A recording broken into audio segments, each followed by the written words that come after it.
What if the biggest breakthroughs are happening at a scale you just can't see? That really gets to the heart of the material science. It's all about these invisible stories. Think about it. The movement of electrons or the tiny vibrations that make a new polymer strong. So, how do we actually see all this stuff? How do we make the invisible visible? Well, one researcher is trying to demystify it all with a new YouTube channel called the Analytical Bench. Your guide is Sanyam Jain. He wants to bridge that gap between tricky theory and real lab work.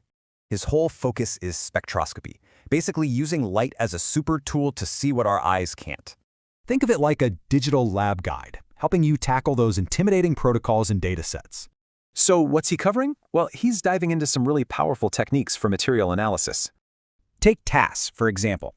It's kind of like hitting a molecule with light to see how it rings super fast. And here's the key. It's not just about data. It's about helping you publish high-impact work. So who's gathering around this digital bench? It's for researchers, grad students in the trenches, really anyone curious about light and advanced materials. If you're ready to start decoding these stories yourself, you should definitely subscribe and join in. So the real question is, what invisible story are you going to decode next?